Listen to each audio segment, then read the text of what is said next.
अब चलेंगे श्लोक नंबर 20। अब तक जितने भी श्लोक सुने ना, वो एक तरफ। अब गीता अपना गियर चेंज कर रही है। अब जो श्लोक हैं वो श्लोक होने वाले हैं in between Shri Krishna and Arjun. This is the core of Gita. अब तक जो भी सुना होगा वो सारा कॉन्टेक्स्ट था।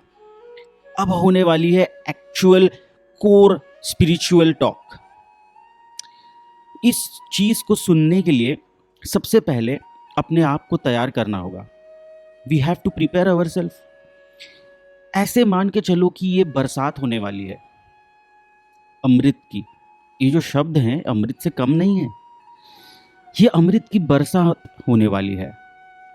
हम पे ये बरसात बरसे और हम इसमें भीग जाएं, इसलिए हमको अपने आप को तैयार करना होगा। We have to become deserving. अब डिजर्विंग कैसे बनते हैं? उसकी पहली शर्त है कि हमें हम्बल बनना पड़ेगा। हम्बल।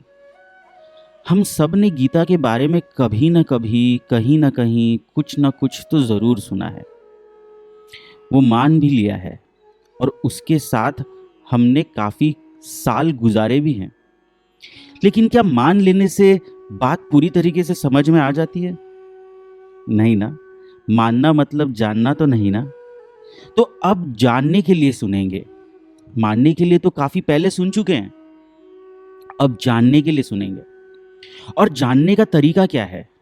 जानने का तरीका यह है कि आपके भीतर आपको ट्रस्ट, फेथ को पैदा लेने देना होगा।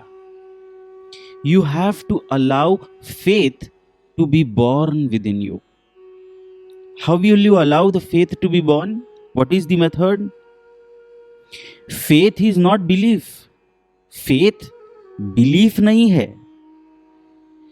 फेथ यानी श्रद्धा, बिलीफ यानी विश्वास। विश्वास काफी नहीं है, श्रद्धा होनी चाहिए। और श्रद्धा ऐसे ही नहीं मिलती। श्रद्धा कोई 2 कौड़ी की चीज नहीं है कि मान लेने से सिर्फ मिल जाएगी। उसके लिए प्रयत्न करना होता है। प्रयत्न क्या है? हम चीजों को सिर्फ शब्दों से नहीं मानेंगे। हम क्वेश्चन करेंगे, हम सवाल करेंगे। हम जो सुन रहे हैं उसको अपने जीवन में उतार कर टेस्ट कर देखेंगे। अगर टेस्ट करने पर जो कहा गया है वो सत्य करके निकल आता है तो हम उसे स्वीकार करेंगे और हमारी श्रद्धा उसमें पैदा होगी। अगर हमें पता चलता है कि ये नहीं है हमारे जीवन में सूटेबल, तो हम उसे स्वीकार नहीं करेंगे।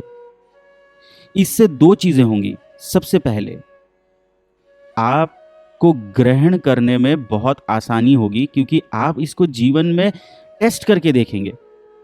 और दूसरी चीज ये हो जाएगी कि जीवन में परिवर्तन आने लग जाएगा, क्योंकि अगर वो शाश्वत है, अगर वो सत्य है, तो वो जीवन में बेहतर चीजें ही लाएगा। तो गीता यहां से आगे जो भी होने वाली है, इसको डाइजेस्ट करने के लिए हम साइंटिफिक मेथड यूज करने वाले हैं। शायद आज तक दुनिया में किसी ने ऐसा सोचा नहीं होगा कि गीता को साइंटिफिकली अप्रोच कर करके जीवन परिवर्तन किया जा सकता है। हमने करके देखा है, होता है जीवन परिवर्तन। साइंटिफिक मेथड सिंपल है। अब जो भी सुनेंगे उसे एज ए हाइपोथेसिस लेंगे कि एक किसी ने कुछ कह के रखा है। हाइपोथेसिस को टेस्ट करके देखेंगे। अगर हाइपोथेसिस करेक्ट निकलता है तो एक्सेप्ट करेंगे, अगर हाइपोथेसिस रॉन्ग निकलता है तो उसके अपोजिट को ट्रुथ मान के आगे चलेंगे।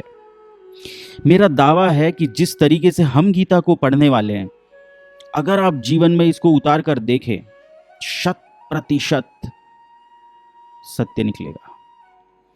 और वो दिन दूर नहीं कि आप भी उस परम सत्य को उपलब्ध हो सकते हैं। इस भाव के साथ, इस मैच्योरिटी के साथ, इस कमिटमेंट के साथ, इस साइंटिफिक अप्रोच के साथ हम गीता शुरू करने वाले हैं। आइए। 20वां श्लोक।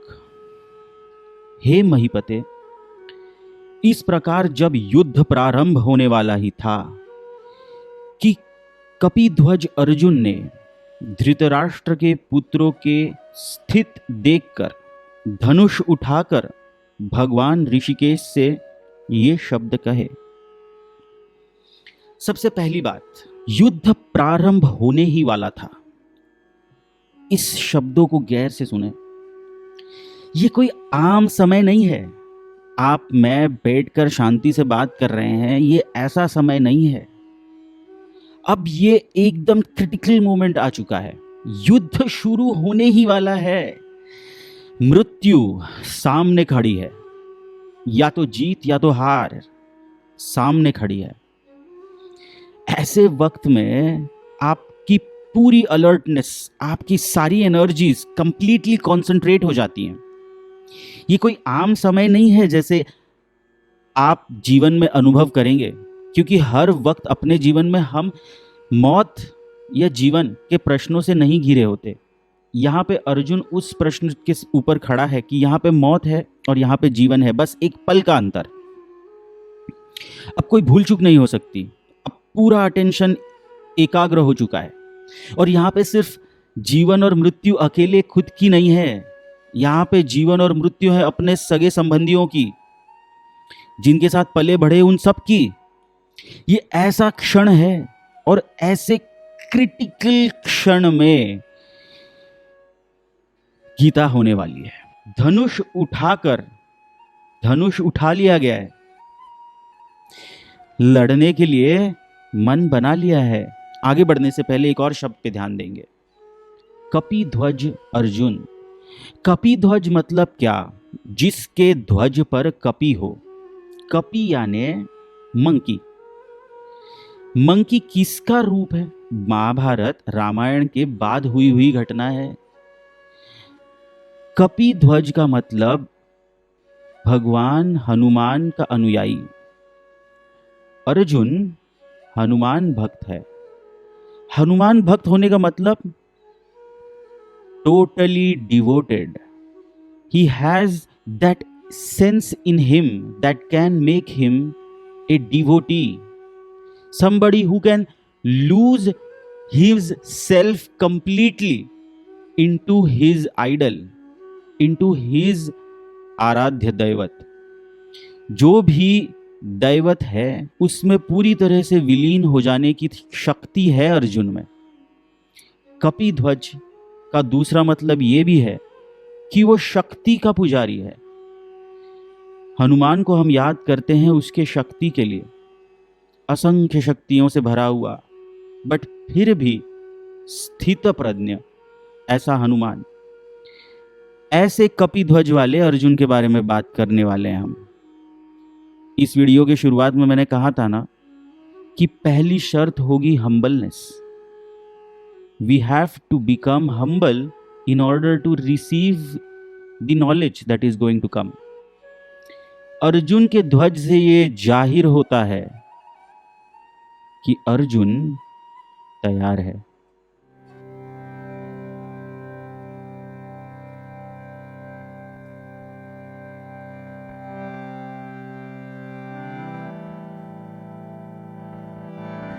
Krishna Krishna Hare Hare Hare Rama Hare Rama Rama Rama Hare Hare Hare Krishna Krishna Krishna